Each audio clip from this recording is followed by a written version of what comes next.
wabarakatuh. So, Alhamdulillah, today we are going to have our the Triple IT Recording in progress. International Intellectual Discourse Series Online, IIDSO number 54. And Alhamdulillah, we are honored today to have Dr. Basma Abdelgafar. And to me, the topic today is very interesting, and I really look forward to listening to you, Dr. Basma. And because it's about the public policy and also the Quranic concept. So really, and I must agree that it is a critical competency in a way. Okay, so mashallah, mashallah. So let's recite Surah Al-Fatihah to open the session.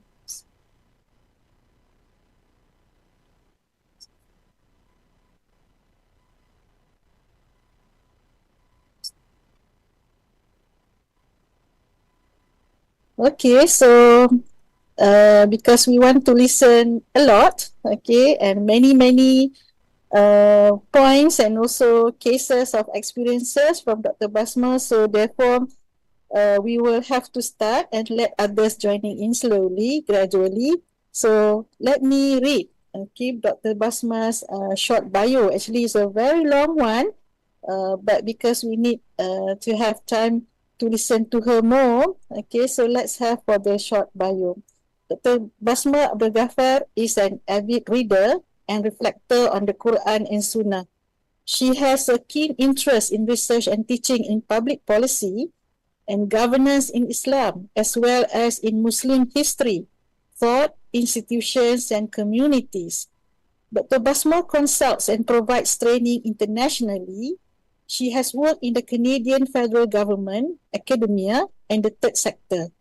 Her strong belief in the power of education has led her to contribute to the development of graduate studies in public policy in Qatar, South Africa, and Egypt. Her books have examined topics including morality, pluralism, governance, innovation, and global policies. And I'm very proud to say that she is author of Public Policy Beyond Traditional Jurisprudence, a Maqasid approach, 2018 by IIIT. She is currently the Maqasid Institute's Vice President. So without further ado, Dr. Basma, I pass it to you.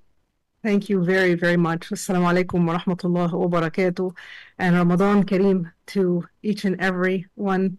I'd like to thank, of course, IIIT's East and Southeast Asia office for inviting me to speak today. And I would like to thank from the bottom of my heart, Professor Datin, Dr. Roslina, for taking the time to moderate this session. Thank you very much.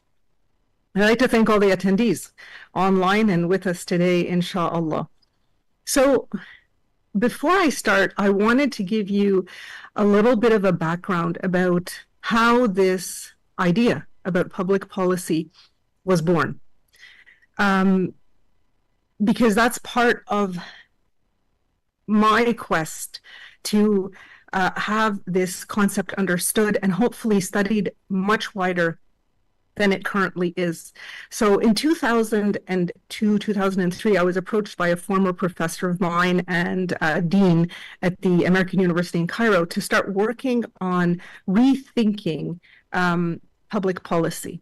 So we developed several programs, to be honest, but one of them was this public policy in Islam. What would a public policy in Islam look like? At the time, we had a sense, as many did around the world, that there was an emergence of political parties that were coming from an Islamic reference. And our curiosity was, what would be the qualitative difference between policies developed from within that paradigm versus the conventional policies that we were seeing around the world? What would studying and thinking about policy from this reference look like? And this was the beginning of our thinking to develop this curriculum for a master's program in public policy in Islam, which is what we did. And it eventually was implemented at Qatar Foundation in Qatar, because we had to find somebody who was willing to offer a program that was going to take a paradigmatically different view of policy than the one that existed in universities around the world. Now, the challenge was, how do you do that? How do you bring together conventional policy studies with the Islamic sciences? And it was a very big challenge. And that was, by the time the program had, the sun had set on the program about 7 or 8 years later, that was the greatest challenge. How could one go back and rethink that experience? How could we really make it into a public policy in Islam instead of simply having combined Western scholarship with Islamic scholarship, which, as you would probably know, is quite challenging to implement and to effect and to come up with robust theories and ideas and policy areas. So that's the background behind this idea of public policy in Islam. Now, when I left the foundation, I returned to Canada. I set my mind to thinking about what exactly is this, and how could we birth a new discipline, really? And that's where the book comes in. So I'm going to start today. I'm going to share screen, and I'm going to start today with, tell me if it shares. Can you all see my screen? Yes, yes. Excellent. Okay.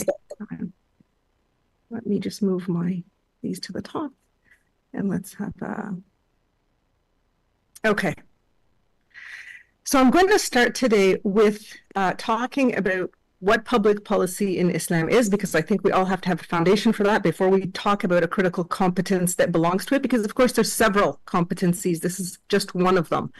We're going to look at the dimensions and corresponding cognitive capacities of public policy in Islam, then the concept of Nazar, the ibar from the Quran and Sunnah that result when we have this competency, and finally we are going to conclude. So what is public policy in Islam? First is the part of the definition that is shared with all policy, really, which is a course of action or inaction that is undertaken by a public authority or authorities to address a public problem or challenge, or to take advantage of an opportunity. Now, up to here, this is more or less what we would find anywhere. But if we are going to qualify it within Islam, then we are adding 4 dimensions. The first is that this course of action is checked by a tawhidi episteme, or understanding. Okay, so it is checked by that. Second, it is justified by the higher objectives or Maqasid al-Sharia. Third, it is guided by collective decision-making processes or shura. And finally, it aims for or results in rectification or islah. So these are the 4 dimensions of public policy in Islam. This is how we qualify that shared understanding. So through Tawheed, Maqasid, Shura, and Islah. As for Tawheed, it implies a unicity-driven policy. So in its essence, of course, La ilaha illallah, or Tawheed, is about the oneness of Allah subhanahu wa ta'ala. But on a more sophisticated level, this is expressed in the covenant between us humans and Allah in terms of what He commanded to be joined. So everything really in the universe is unified in one way or another. According to Professor Ismail al-Farou'i, Tawheed is a general view of reality, of truth, of the world, of space, of time, of human history and destiny. And that really sums it up. And how this is revealed in the Quran is through the ayat. The ayat, or the main technique of the Quran in conveying knowledge, forces us, encourages us to have this integrated reading of reality, the reality of the universe, with the ayat of the Quran. The Quran doesn't allow us, the ayat do not allow us to divide knowledge in the superficial way that has occurred since within our modern times. I mean, to really compartmentalize everything and then to be very weak in making the correct connections between things. because of this general denial of Allah subhanahu wa ta'ala and this oneness of everything. So our ability to have this unified or unicity-driven policy depends on the extent of our capacity to perceive and experience the universe's infinite diversity as an interconnected whole, both in history and in space. So obviously, to have this kind of policy, we have to have a strong grasp of Quranic context and contents and its references to the universe. Now, the cognitive capacity that accompanies this Tawhidi episteme is holistic thinking. We have to be able to think holistically. So policy research, analysis, and formulation needs us to understand the sunan of Allah subhanahu wa ta'ala, including how they are interconnected and interdependent, how they interact to create the conditions that we experience in the world today that give rise to these challenges and opportunities that we study when we study policy. And there's two sides to this really, or two things that we have to incorporate or integrate. One is the intensive and one is the extensive. And what I mean by that is that we're not just looking at the world superficially, how it is. And this is part of the problem with conventional policy studies. There is almost a political incorrectness or denial of studying the intensive, which is really the nature of the actors within the policy spaces and policy networks. And I think that's part of the reason, a big part of the reason, why there's a lot of bad policy, both on the local levels and internationally, why we're seeing the current tragedy that we're witnessing on a global scale. It's because we do not look closely enough at the intensive. We are no longer judging accurately the moral qualities of leaders in the world today. And I think the implications, or we can all see that the implications of that have been incredibly tragic. Thinking holistically also means that we look at different courses of action as potentialities, not inevitabilities. So what this means is that when we are considering ways forward or ways to deal with public problems or opportunities, we're always thinking of the possibility, even though it may be or it may look infeasible in the short to medium run. And we do this by constructing maps of interdependencies. And I know I'm getting detailed here, and we are not going to spend too much time today. We only have really about 40 minutes for this presentation, then we can have a discussion. But I want you to get a feel for how exciting and how extensive this field can actually be if we had more people working on it, working on establishing its foundations and working on using it as a framework for policy. So back to my point, we do this by constructing these maps of interdependencies between immediate, intermediate, and distant elements within the policy space.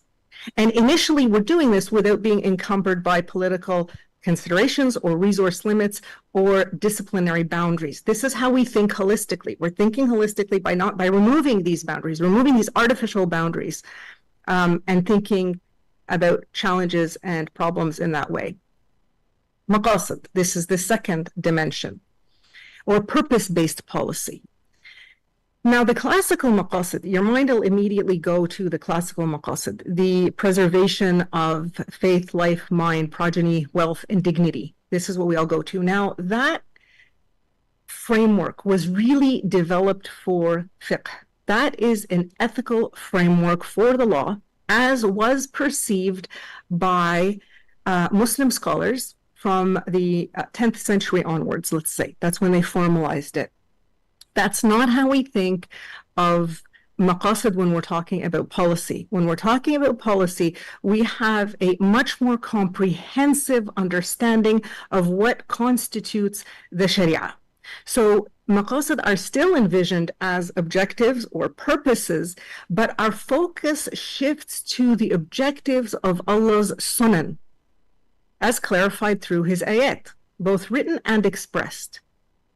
And to us, these express correct understandings of concepts, objectives, values, rules, the ahkam being one of them, universal laws, parties, and proofs, and in particular, the patterns of meaning and the webs of meaning that emerge among these elements, okay?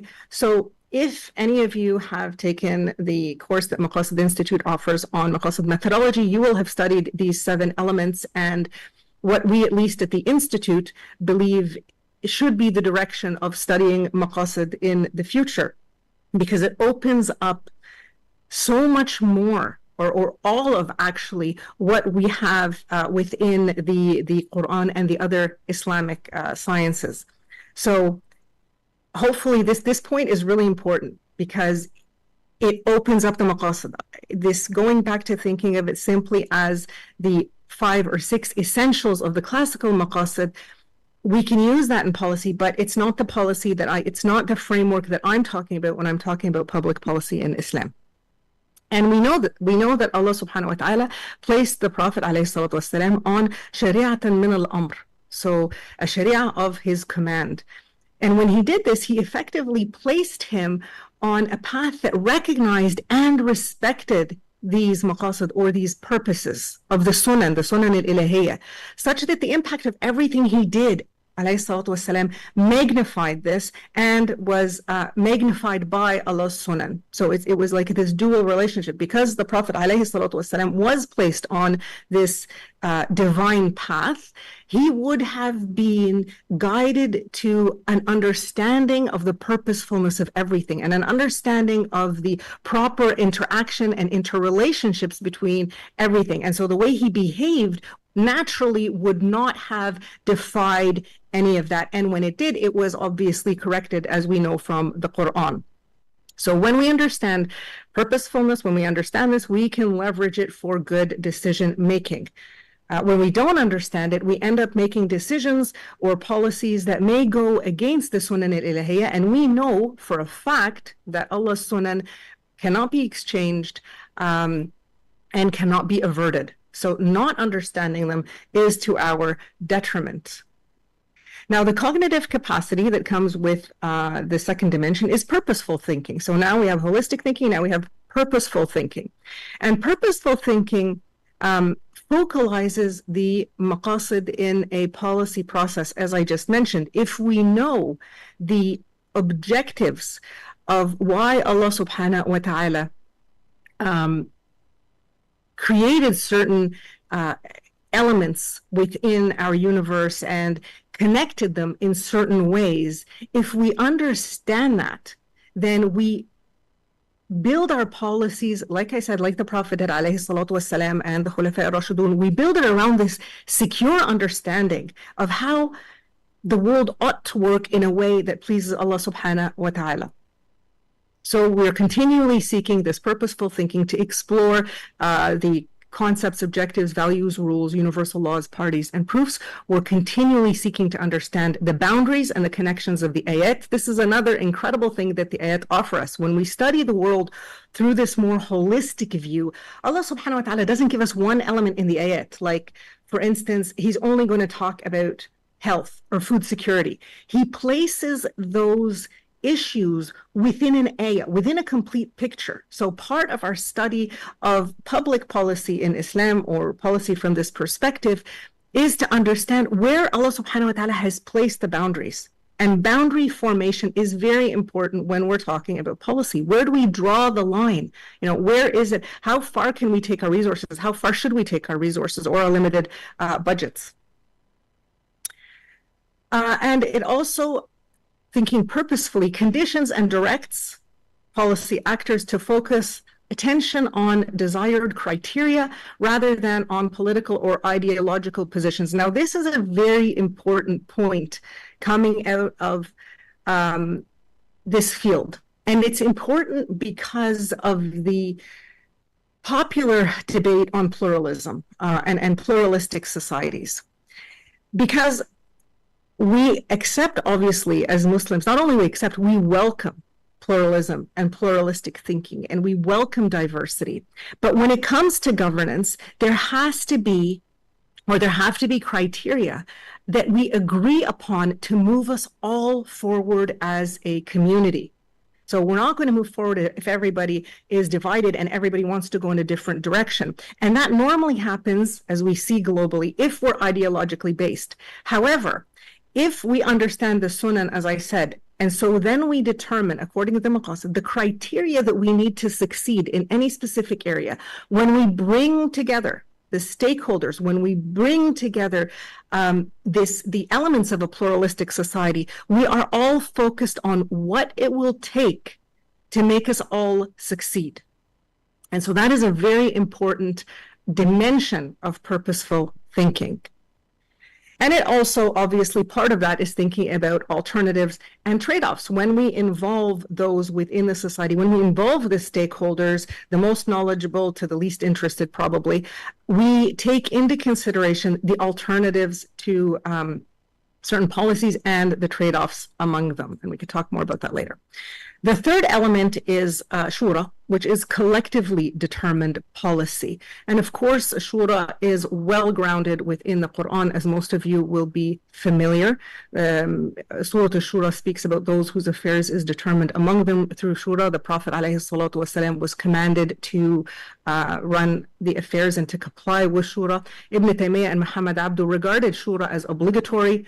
At-Tabari even suggested that shura was from azaim al-ahkam, which means the fundamental principles of the Sharia, which are, in his mind, essential to the substance and identity of Islamic government. Professor Ahmad al-Raisuni also argued that shura is mandatory in all matters except those of a personal nature.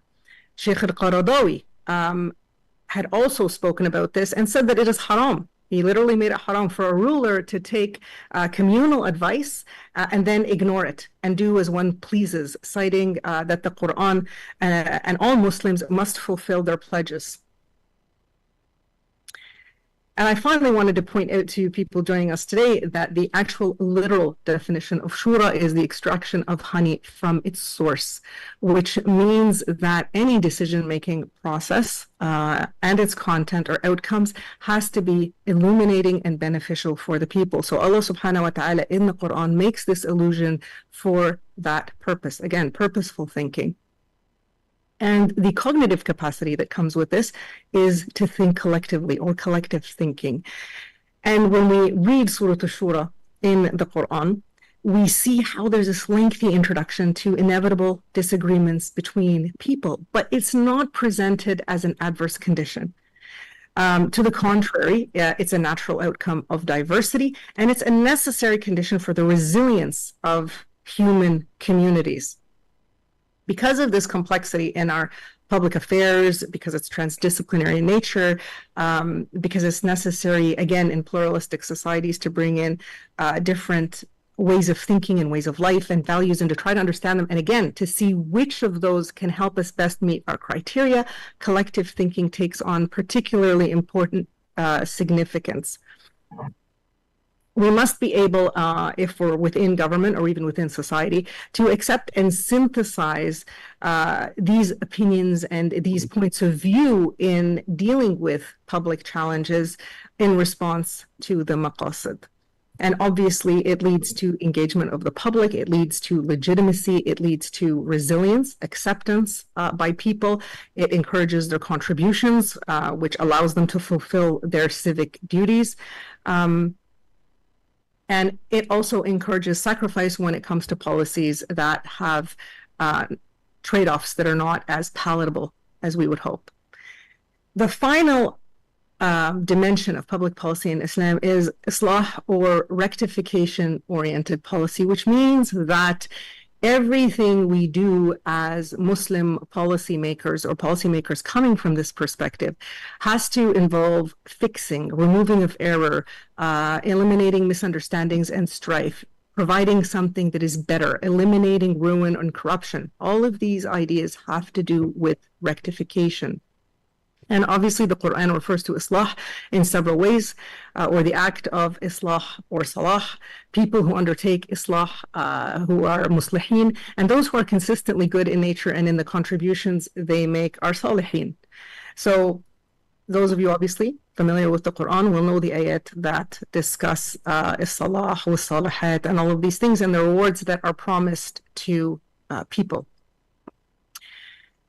And finally, I'd like to point out, and this is a very important one for governance, is that Allah subhanahu wa ta'ala does not exhaust a town or a people unjustly while they are rectifiers. So it's not that challenges and corruption doesn't exist.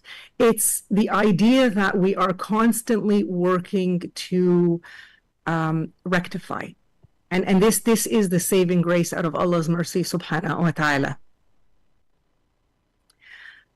And the cognitive capacity that comes with this is positive thinking. So if we want to perform Islah, researchers and analysts and policymakers always have to think positively. There's always room for improvement. There's always something that can be done about ultimately human behavior. Institutions are nothing but groups of humans in specific setups. And so there's always something to be done about that. Sometimes it is extremely complex, as we're witnessing in the world today, and is going to take a lot of time to address the challenges that we know now are underlying the system in many countries. But there is still hope, because in the end, these are not sunan ilahiyya. This is human behavior, and human behavior is fixable. Now, Sheikh al-Qaradawi had suggested that one way, I mean, he did not think positively, but I use his thinking for this purpose, is that we have our minds clear about three kinds of fiqh. What he called the jurisprudence of priorities, or fiqh al-awlawiyat, the jurisprudence or fiqh al-muwazanat of balance and trade-offs, and the jurisprudence of change or taghyir. And what he meant by those was we have our priorities straight in terms of what comes first and what is wajib, what is necessity, what is obligatory, and then all the way down to what is voluntary and what is creative. And obviously, to know fiqh al-muwazanat, what are we trading off? When we're talking policy, we're always talking the trade-off of one thing against another. We have limited budgets in the end as governments. And finally, to understand the fiqh of taghyir, or to understand what has to remain stable, what is unchangeable versus what is dynamic and we can change. All right. And obviously, this is long-term thinking. Now, our point. Now we're finally, this very condensed view of public policy, so we can get to why Nazar in particular is a critical competency. Nazar is actually the foundation, one of the foundations of these capacities and the cognitive abilities that accompany them. And Nazar combines hindsight, insight, and foresight. In Arabic, it's really one word. And when we are practicing Nazar, or Nazar as a concept, we are looking in a specific direction. The Quran is encouraging us to look in a specific direction, and we're looking for morals and wisdoms. We're not just looking to see, we're looking to understand. So it underlies all the cognitive capacities. We read in the Quran, there have concluded traditions or ways of life before you. So journey in the earth, فَانْظُرُوا, what became the end of the deniers, the mukazzibin. So the Quran is encouraging us through Nazar, through this competency, to see the ways of life, to understand the ways of life, and to see what was the end of the ways of life. Say, journey in the earth, fanzuru, what became the end of the criminals, the mujrimeen. Say, journey in the earth, fanzuru, how he originated creation. Then Allah will effect a final emergence. Indeed, Allah is over all things capable.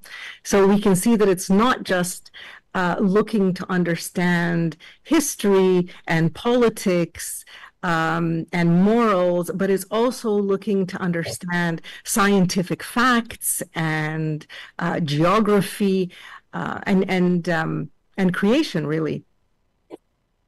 Have they not journeyed in the earth? فَيَنْظُرُوا, what became the end of those before them? They were stronger than them in force and cultivated the land and developed it more than them. So again, here's another pointer towards agriculture, for instance, towards architecture, towards building and what they considered progress. And their messengers came to them with clear evidence. So it is not Allah that wronged them, but rather they wronged their own selves. So we have this, if we have this nazar, we look into history and we can see how those societies fared. So Nadhar is a competence. It's an aptitude to deeply consider, take caution, investigate a specific matter in time with the ability to extract lessons, right? So it's not just looking. Looking is just part of the exercise, turning your face in the right direction or your mind to the right direction to understand a specific issue. So it involves looking into the past, it involves understanding the present and projecting into the future. And the Quran does all of these three things. It challenges us to reflect on these three time areas. It tells us to look into the past. It tells us to look at everything around us at the moment. And it also warns us of specific futures given certain behaviors or ways of being. Now, when it does this, it enables us to see what is worth or must be preserved and what must be avoided or fixed. And the Quran does this by focusing on actors and how they behaved. So when we look back in time, and even in real time, the details of the history we've lived, what the Quran encourages us to do is to say, what of the way people lived and how they were and how they behaved, what of that is worth keeping, the continuity of it, and what went really sour and ended up diminishing or destroying their societies or weakening them. This is what the Quran is effectively asking us to do. And so some things we will preserve and some things we will obviously need to disrupt. And you can see from our discussion that Nazar is all about long-term thinking. They're not short-term fixes involved in this process. So when we have Nazar, the Quran provides us with ibar. It provides us with wisdoms or morals. Now, Quranic narratives express a variety of possibilities for good and bad governance. And it is incumbent upon us as researchers, as thinkers in this area, to go back and to study what those examples are. One of the things, for instance, that the Quran clearly does, and obviously that we see in reality all over the world, is that there's a clear separation between political power and ethical behavior, okay?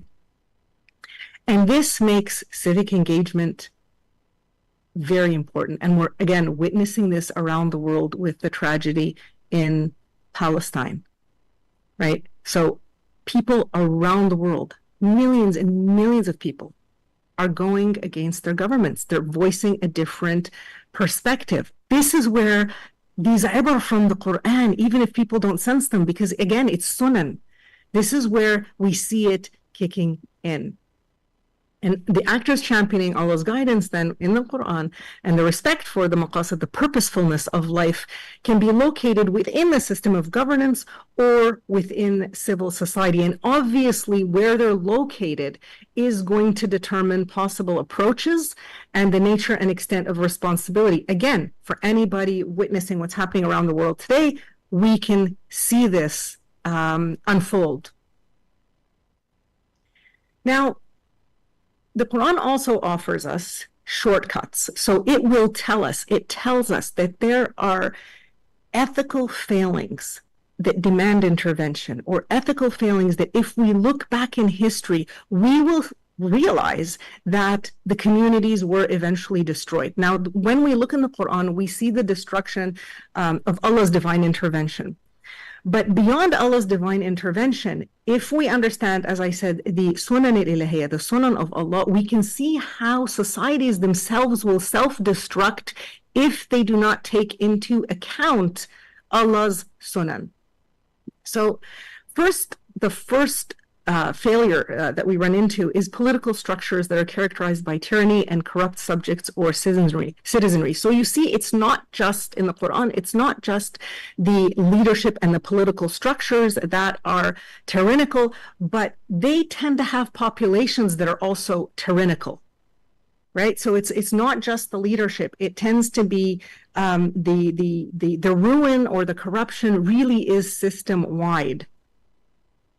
because we said, obviously, if there's a people, there's rectifying. Allah subhanahu wa ta'ala does not destroy it unjustly. There is always an element that is correcting.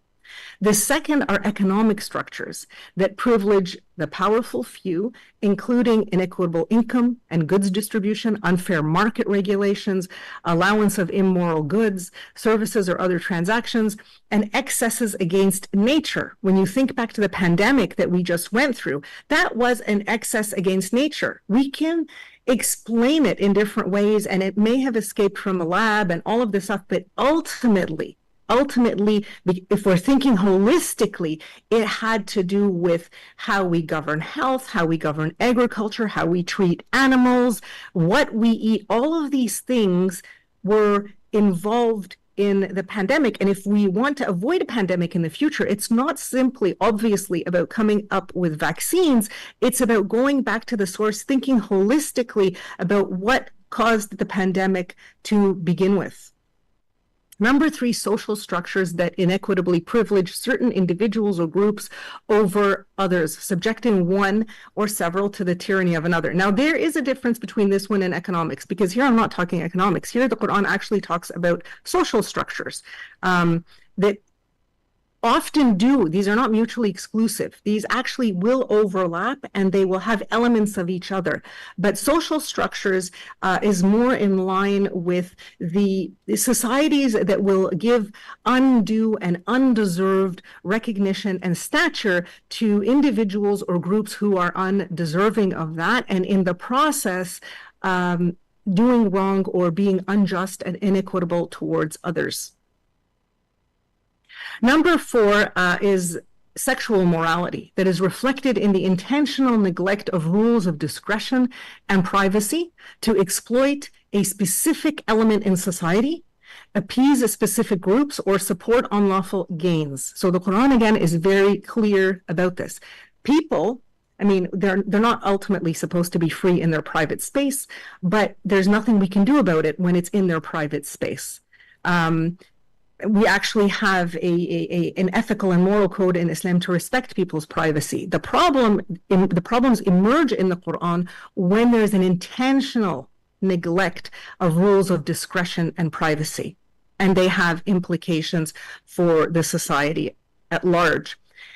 And 5th, then, and finally, are the religious convictions and innovations that attribute any of the above or other false claims to Allah subhanahu wa ta'ala. Okay, so it's when any of these are associated with Allah, or that Allah wants something like this, or that is part of a sunnah, which obviously when we study the Quran and we study the sunnah, He is actually telling us that this is how these societies were destroyed. So this is part of our exercise of Nazar into the Quran. So the gradual permeation throughout society of these human lapses then leads to their destruction. So how did the Prophet ﷺ intervene with unsurpassed nazar? I mean, nobody had greater nazar than he did. And that, again, is these hold very important lessons for what we're witnessing around the world today and for the tragedy in Palestine and elsewhere. How do we deal with these intractable, what seem like intractable policy or governance challenges? Number 1, and we're going to go through these, number 1 is that there's a truthful, clear, and logical message.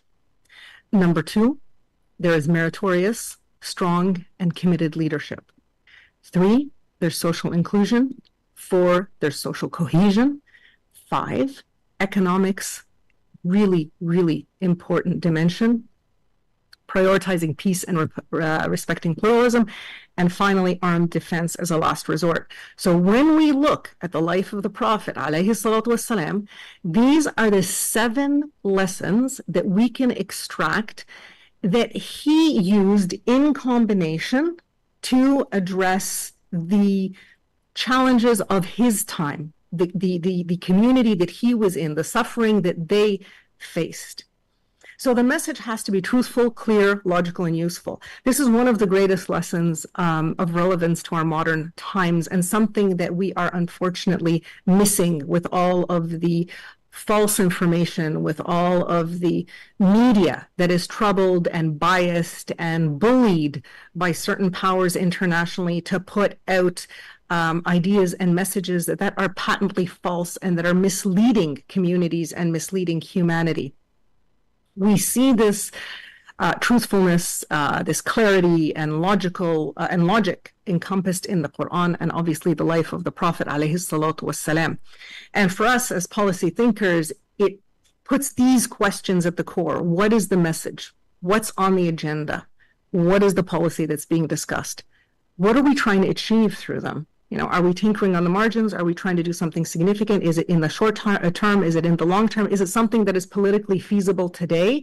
Or is it something that we should think about today so that when the window of opportunity opens, we are ready? We are ready with our plan. We are ready with our actors. We understand where we're going to have to exert influence in order to change things. So how are we setting out to achieve it?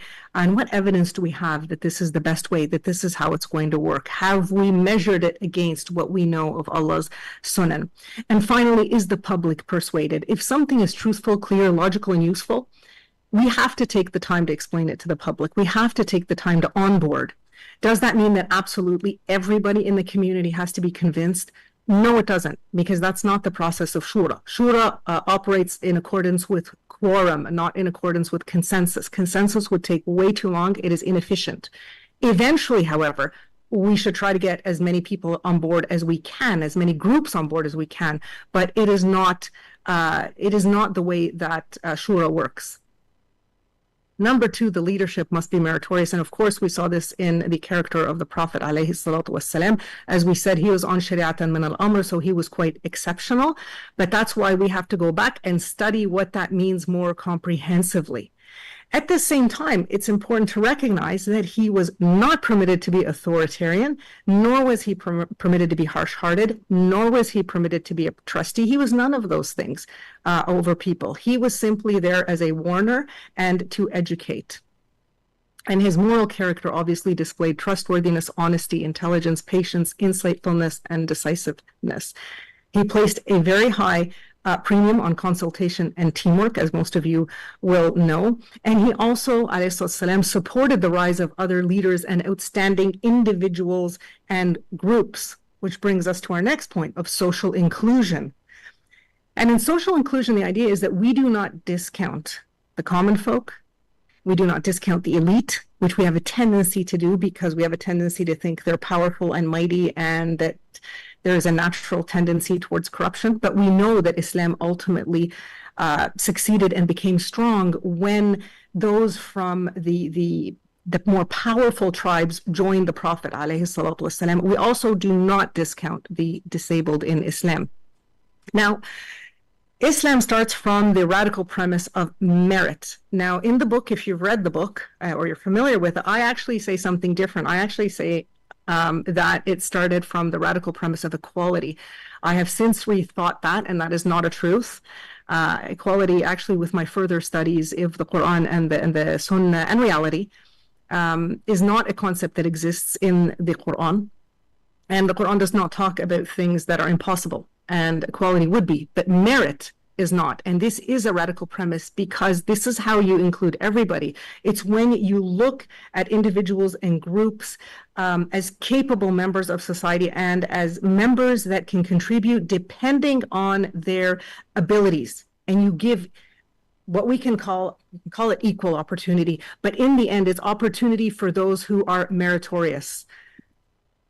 And this was the heart of the message of Islam, this idea of merit. If someone could pull something off, if somebody could do something, then they were involved in that project. And this resonated obviously with the women, with the enslaved, with the impoverished, with the weak, with the marginalized, because it took those superficial criteria out of determining their capability to the actual fact, were they capable? And so we found women entering the army, women starting hospitals, and doing other things. Well, we also found the enslaved becoming liberated and becoming also part of these organizations and becoming leaders. So again, part of the process of social inclusion. We find that there was reference to businesses and community leaders because they represent diverse groups, members of creative industries, military personnel, governors. All of these stakeholders within a society should be included, obviously, in the policy process. Now, the social cohesion, which is slightly different than social inclusion, because you can include people, but not have the connections between them that render them cohesive, right? It's not just about including people. We can have different groups within a society, and we can include them in the policy process, but they otherwise within the society operate in silos. So social cohesion ensures that that doesn't occur. It ensures that they're not just coming together over this one issue, and then everybody goes back to a very isolated life within the community. And the reference that we have here really is the small group, and again, those familiar with the Sirah will know that the small group of men from Medina who converted during the pilgrimage, and they had this vision that Islam could rectify the bitter divisions between Al-Aws wal Khazraj, so it involved the Prophet ﷺ to start this process of reconciliation between the tribes, right? And then we saw further camaraderie and brotherliness and sisterliness when the Ansar invited the Muhajirin and to settle in Medina to escape persecution. And there were all kinds of supports offered, again, for this purpose of social cohesion, friendship, accommodation, sharing of wealth, sharing of livelihoods, lands, homes. All of these things lead to social cohesion. And it eliminated social strata and tribal pride to the greatest extent possible. Of course, we know now by observing many parts of the Middle East that we never fully did away with it, unfortunately. But Islam is constantly pushing towards that. Again, a process of rectification. If we're moving towards it, Allah subhanahu wa ta'ala preserves us and has mercy on us. Number 5, which is extremely significant, economics matter big time. So when they were trying to reform, when they were trying to stop the persecution against them, economics was very important. It played a huge role. As we know today, it plays a huge role in whether a policy is going to be accepted or not. Now, deep reform often includes changing attitudes, changing material arrangements, and eventually the rules that govern them. And so there is a lot of pushback when we're talking economic policy. Now, the new community in Medina actively targeted the prevailing economic system through the ghazawat, through boycotts, through sanctions, and the interception of Quraysh trade caravans. And that served to show both the weakness or vulnerability of the enemy or of those who are not behaving properly. Plus, obviously, it compensated the Meccans for some of the property they had lost when they had to leave Mecca. And we know that the Battle of Badr, for instance, was precipitated by the interception of a major caravan. Now, there's huge lessons for that today when we're talking about, again, about the international situation that we're in terms of the boycott, sanction, divestment movement or the BDS movement and how effective it is. We know from the news that McDonald's has lost about $7 billion in value, and other companies have also significantly, Starbucks has forced to shut down in several places. So we know that sanctions and boycotts have an effect. Unfortunately, we're also living in a world where the leaders of the major industrial countries are pro-Zionist and pro-Israeli, so we're not seeing the sanctions that we should see in a situation like this were it not that particular actor. So the Quran provides us comprehensive system. It shapes the way people perceive and manage wealth and resources, and consequently how they interact. So if we study the Quran properly, if we have this Nazar that the Quran is asking us, this competency, we would see that our usage of the economic card is very significant. And if we do the right things with it, if we plan properly, if we create the right alliances, obviously before we jump into major policy initiatives, economics can have potentially the greatest impact, peaceful impact on change. Number 6, prioritizing peace and respecting pluralism. So Islam is a covenant, as all of you know, between believers and Allah. And we know that rectification cannot occur if we are excluding elements, any elements within a diverse society. They are part of this covenant, right? And these social agreements that protect people of all backgrounds encompass security, opportunity, social inclusion, as we said, cohesion, the provision of goods and services for all members of a society. We have an agreement with Allah subhanahu wa ta'ala that we will not betray our oaths after we have ratified them, and then we're not going to sever the bonds that Allah subhanahu wa ta'ala commanded to be joined. And we're obviously not corrupt in the earth. All covenants between believers and other people are governed by this primary contract with Allah subhanahu wa ta'ala, or this primary covenant with Allah subhanahu wa ta'ala. Obviously, if it goes against the Sharia, then we are not obligated to fulfill it. But if it is within the limits of the Sharia, then a Muslim has to fulfill their obligation. The fulfillment of these agreements is a sacred trust. Finally, armed defense as a last resort. And this, again, like economics, is extremely important. It's in extreme cases to achieve rectification.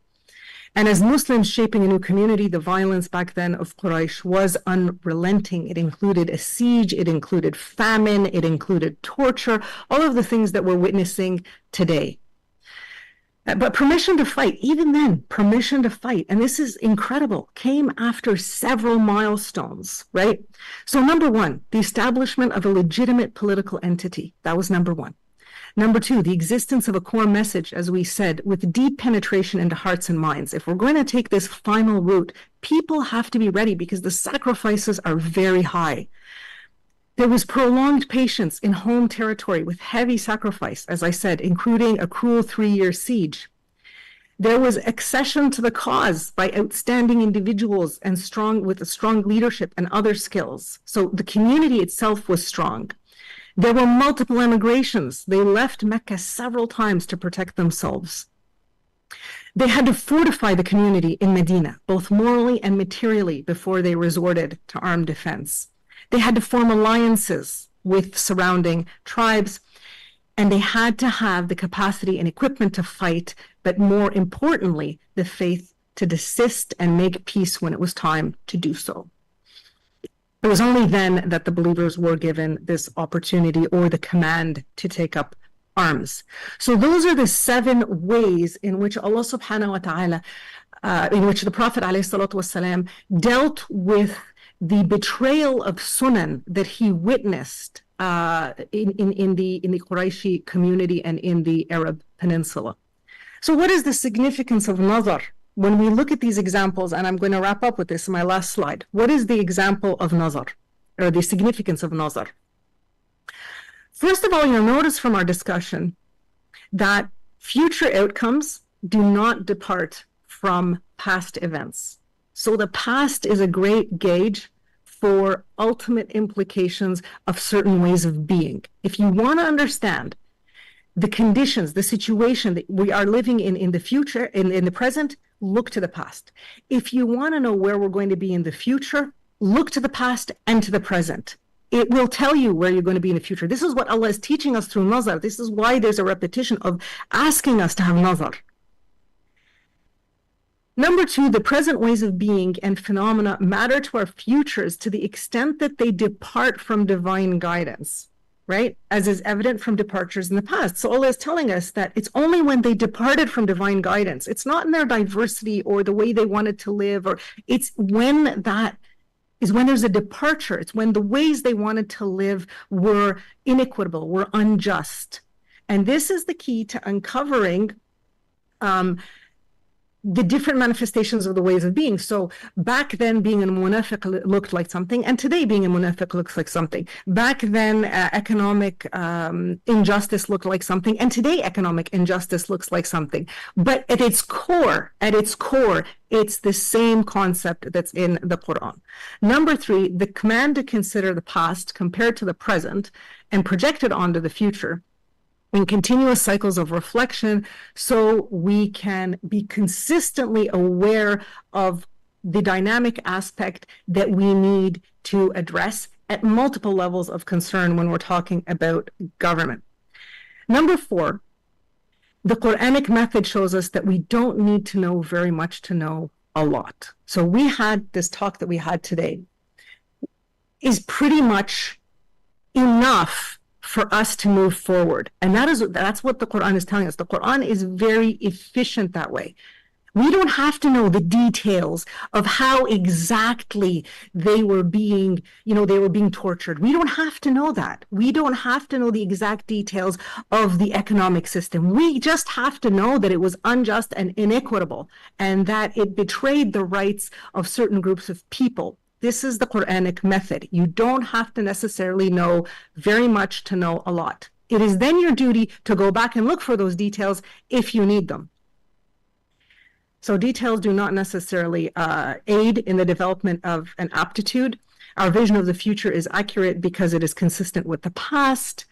And how much effort is needed to construct a desirable future is something we have to determine from where we are right now. And finally, and this is my final point today, the Quran sets for us through this competency of Nazar the consequences of these ways of being, both in the dunya in which we are today, the present, but also in the future. So the Quran really puts heaven and hell in front of us. If you want this, this is what you have to do, and this is what you have to be. And if you want, God forbid, this, stay on this course. So again, the Quran constantly keeps this ru'ya in front of us of the implications and the consequences of how we behave. And this is why for a believer, Nazar is especially serious because of the stakes that the Quran makes very clear. So I will end at that, inshallah. I will stop sharing screen, and I'm sorry if I took over time, but we can open to discussion. Alhamdulillah, really, it's very challenging to have all these interesting points being delivered in in 1 hour. So thank you very much, Dr. Basma. Really, it's excellent, I must say, and that is very concise and precise. So, mashallah. So yeah, while waiting for questions, again, I just want to highlight some points. Actually, there are many. So it's very interesting about the integrated reading of the Quran and also this thinking holistically. And of course, more interesting when it comes to the purposeful thinking. Yeah, so, and then, of course, the shura as the, collectively determined policy and decision making. Because we have in our data science, we call it as collaborative leadership. For decision making. So we instead of collectively, we also have collaboratively. So something that I could add also to my existing knowledge. So thank you, Dr. Basma. And another point about the ethics, and then of course the significance and the concept of Nazar. So really, I must say, it's very new to me and it's very encouraging. So let's have the question and answers now. So I welcome questions, but you need to introduce yourself briefly, your name and also affiliation and country, and please be brief. I saw Prof. Ahmad Lubis, Pak Habib, Datuk Jamil, and of course Prof. Yasir Auda, Prof. Fauzan, and many more. Dr. Maha, so from Jordan, right? So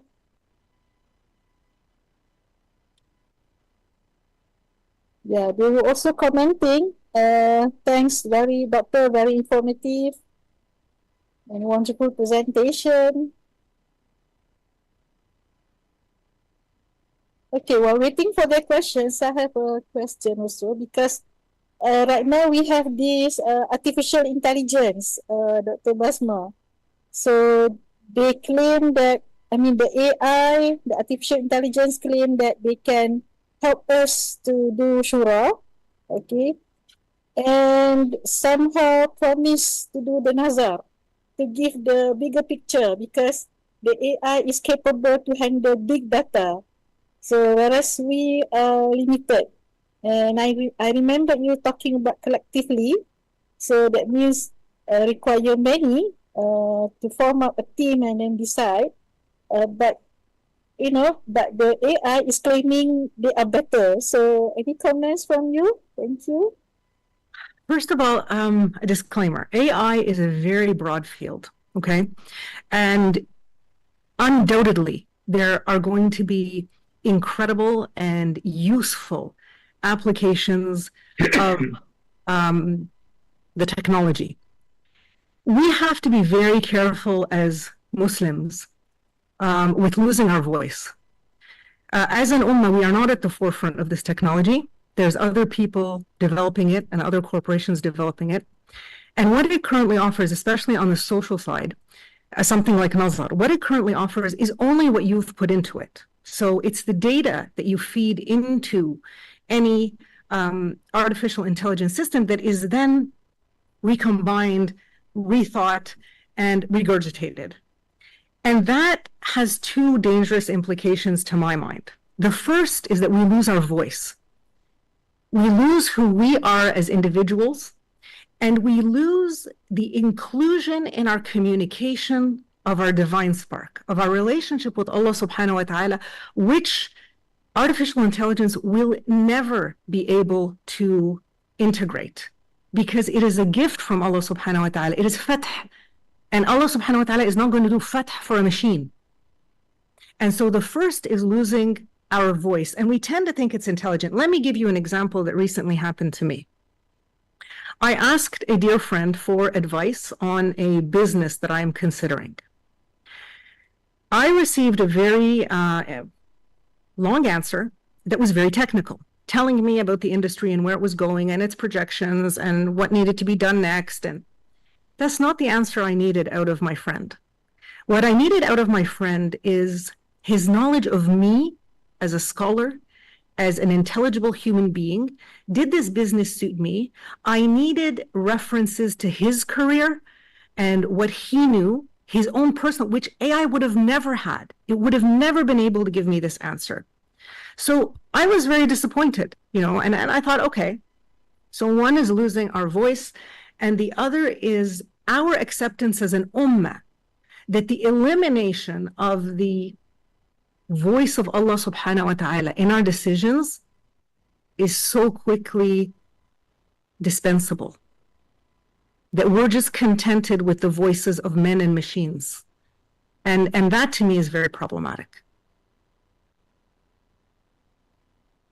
Jazakallah khair. Yeah, that's really very clear, good advice to the public. So we have a question from Brother Idris Abdurrahman. Would you like to ask that yourself?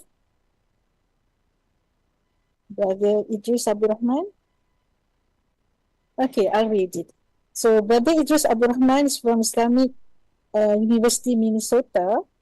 His question is, what will be your advice to the Muslim Ummah in creating a kind of public policy that protects from the negativities of modernism and its concomitantism? Of course, countries differ, but how do you think this could ever be done? Thanks.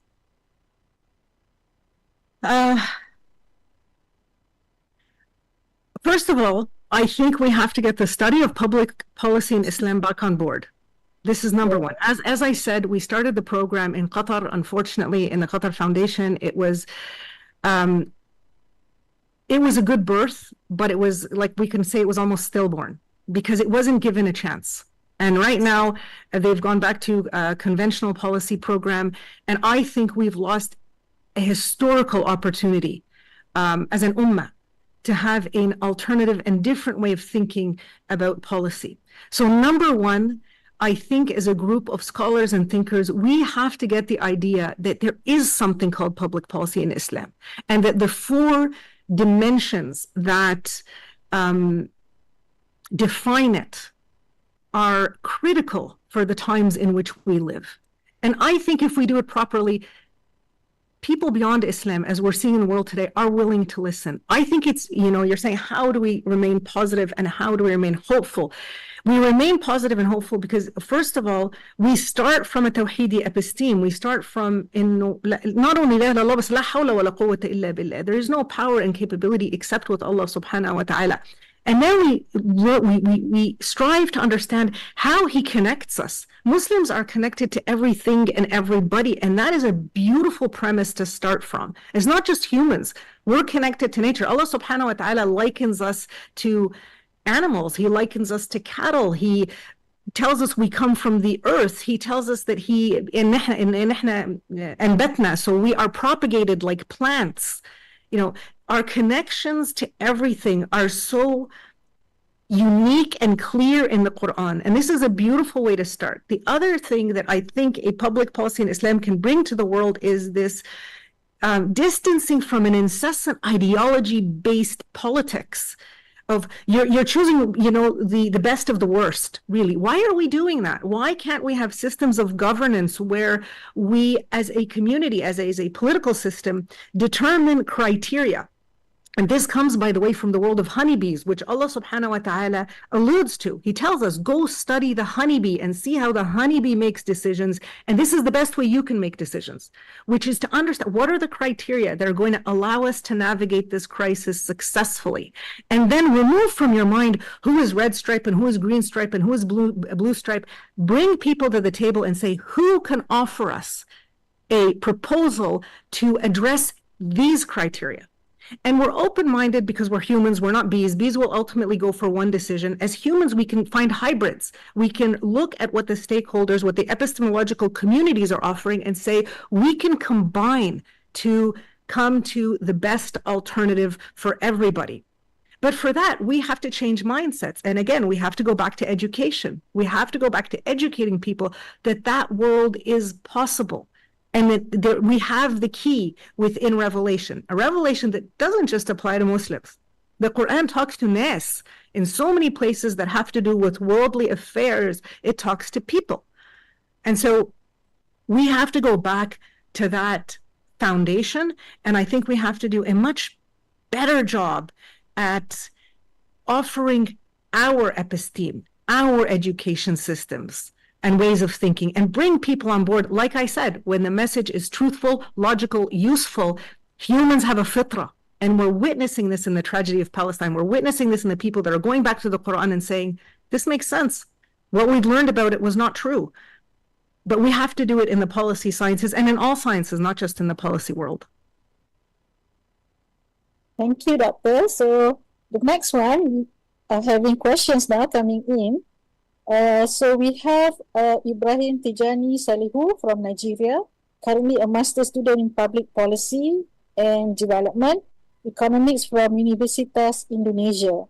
So the question is that how can we as the students of policy can channel the knowledge obtained from the perspective of the Western way of policy formulations look more of Islamic in both formation and implementation? Excellent question. First of all, and I like the fact that you said, you're a student of policy. So first, you have to be knowledgeable. You have to be knowledgeable about what the conventional models are. You have to be knowledgeable about what they rely upon. You have to be knowledgeable when you read a policy or you watch it on the news, as we did, as I said, during the pandemic. All the emphasis was on the vaccine, and intellectual property related to the vaccine. And we heard very little about the source of the problem and dealing with the source of the problem.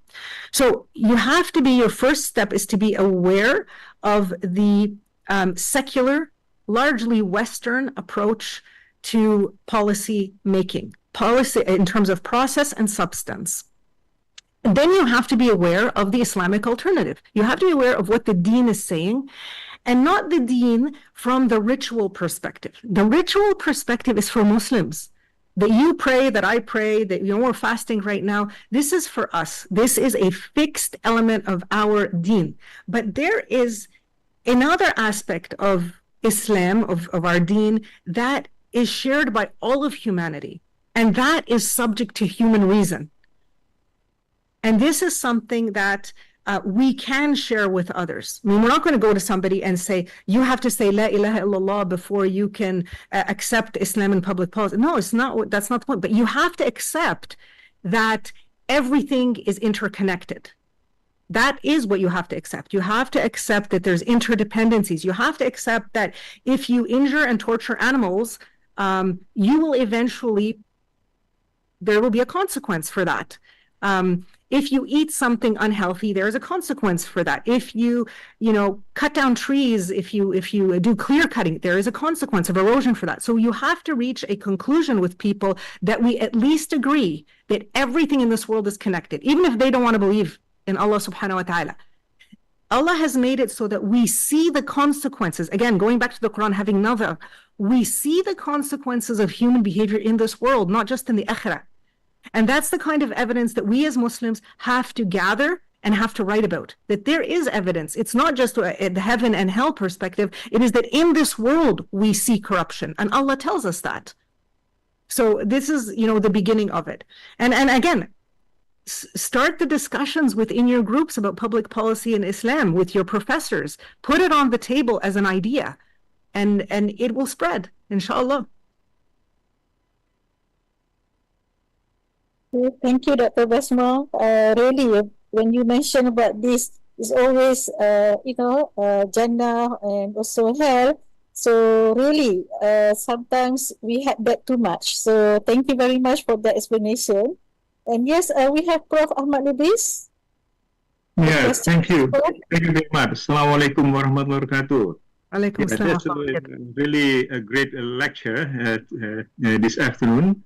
Yeah, Islam is universal values. Yeah, offers universal values to the global societies, and then whoever it is, especially for the young generations, to understand this public policy, I think it's important. Can you give some kind of tips for the young generations to be able to understand this very simple way, in order for the young Muslim generation, because right now it's global words, globalization, so Muslim can be anywhere in terms of the plural societies, to approach plural societies in whatever their background is and also wherever they are. I think this is really important to have the mindset of public policy for the young Muslims. Can you give us some tips to them, because it is really important to face the challenging words today. Thank you very much. I think what I would offer the youth is advice on reflecting. I mean, the most basic advice is to reflect on who they are and how they wish to achieve it. As I said, the public policy in Islam, or thinking holistically, involves considering the intensive. The intensive means the mindset. It means their hearts, how they behave in this world, and to reflect upon the consequences of how they behave in this world. As a Muslim, and this is something that has taken me years, I mean, really decades to reach this conclusion, it is ultimately your intention that matters. And I know this is going to be a complex answer, and what does that mean? It means that at any given moment, anything we do in this world only becomes what it becomes because Allah willed it to become that. So it is not our particular act. It is in our goodness and our intention that it becomes something good. Because us alone, even if I intend something good, Allah subhanahu wa ta'ala is holding for me an infinite number of parameters for the outcome to take place in the way that I wished it to take place. I can only ever intervene with that one act, with that one thought, with that one word. How is it that as a humble human being, I think that this one word can have this great impact? The only way it could have that great impact is because I put the heart behind it. I put the effort, I put the energy, and I brought other young people on board with the same heart and the same energy. And that's how Rabbana tells us in the Quran, يَصْلِحْ لَكُمْ أَعْمَالَكُمْ. It is Allah subhanahu wa ta'ala, when you have this correct heart, it is Allah that rectifies your actions. It's not you.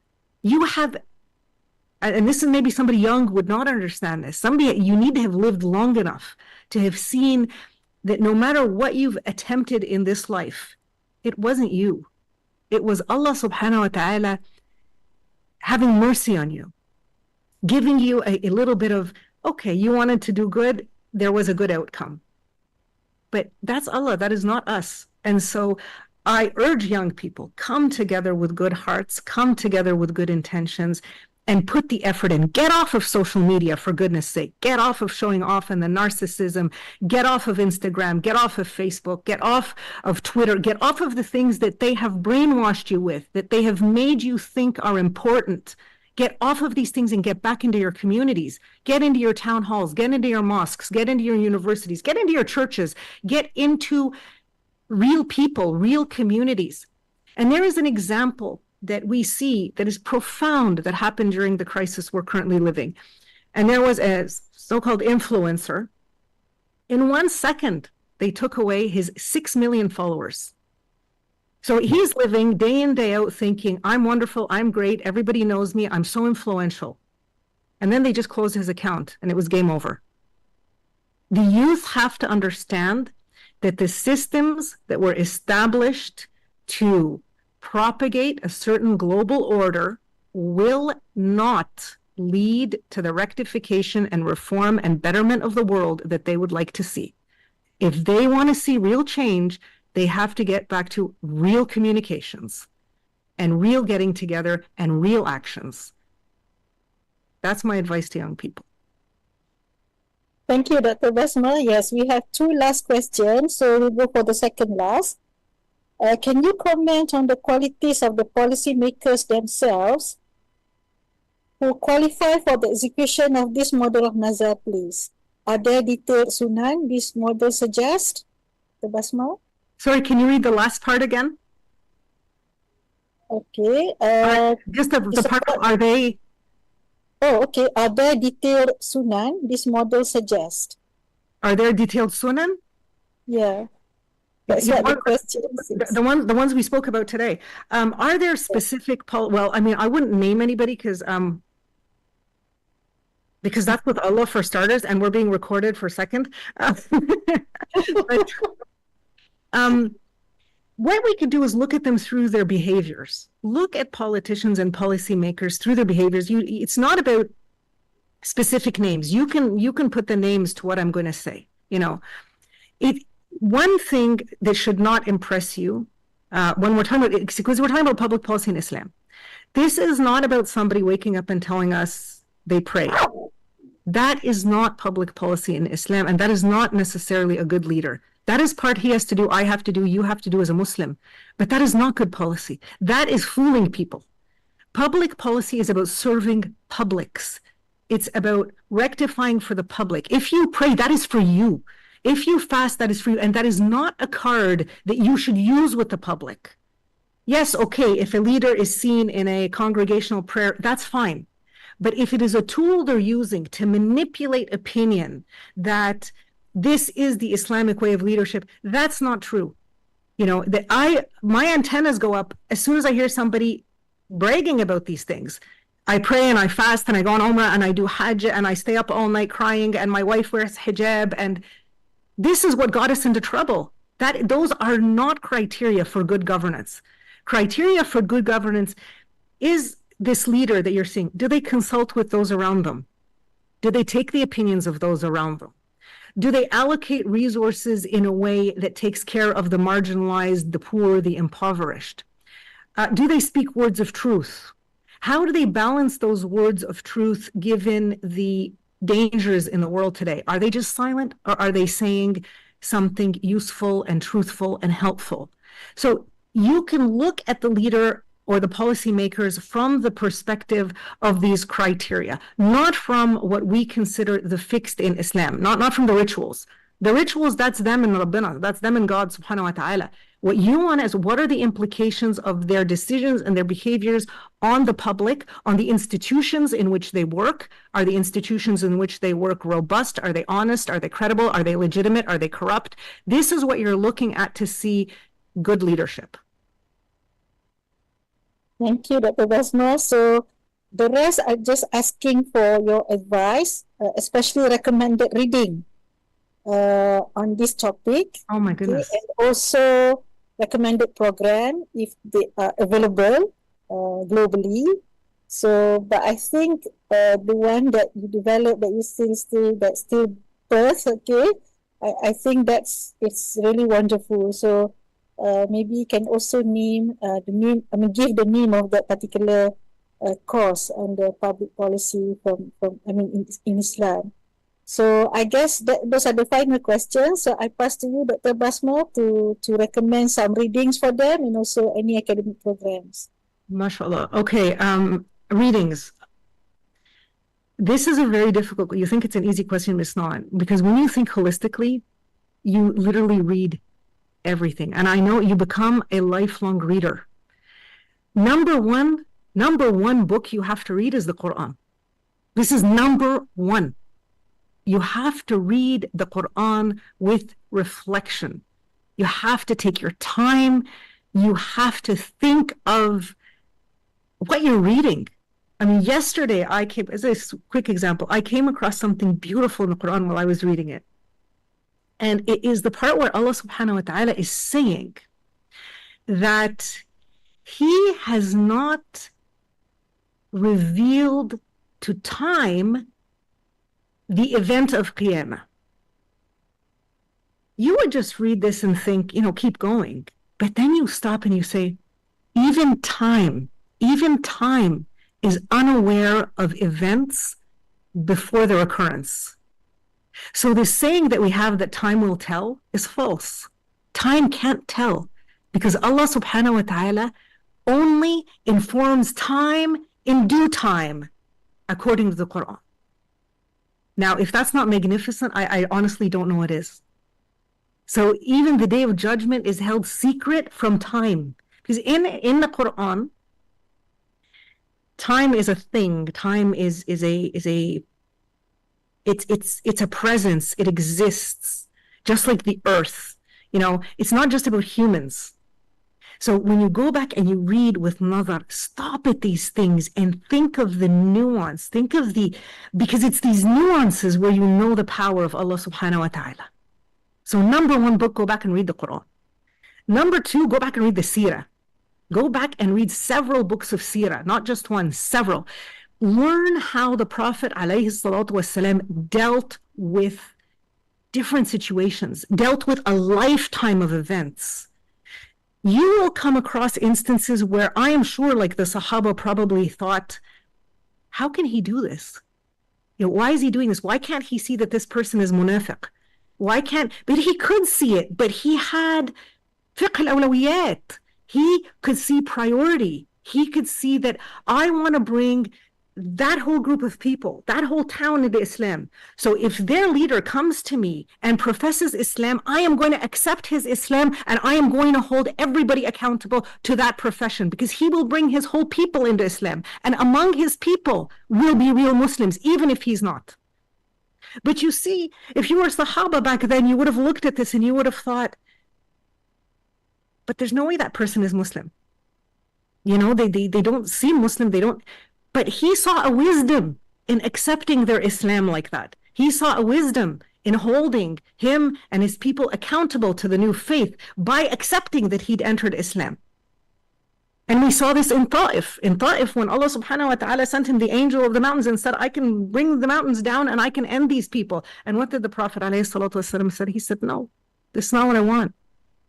I want from among their progeny to emanate Muslims. So read the Seerah, you'll know his policies, you'll know how the long-term vision that he had. And for a Muslim, for us today in this beautiful month of Ramadan, what is the ultimate goal? What was the ultimate goal of the Prophet ﷺ? It was just one. Just one. It was Allah subhanahu wa ta'ala. That's it. It wasn't the famine or the torture or the emigrations. All of that to him was nothing if he could achieve Allah's countenance. Now, this is a very obviously prophetic level to reach. But again, the Quran has put heaven and hell in front of us. and it is our choice in this life.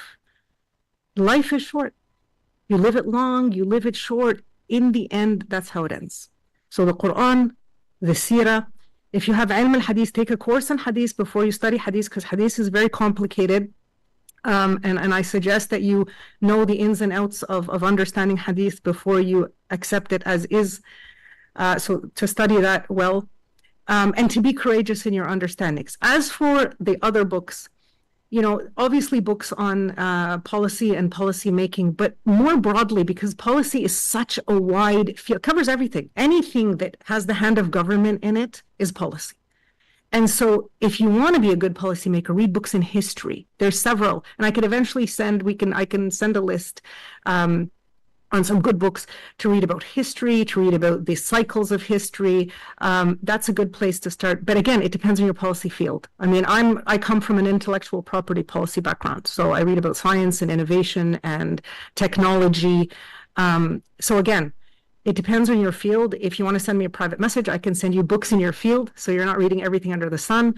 But I do recommend that you do read widely, because the Quran is going to encourage you to read widely, because that's how the ayat are established, by this picture formation of everything. You get a picture of science and technology and history and dialogue and characters all in one.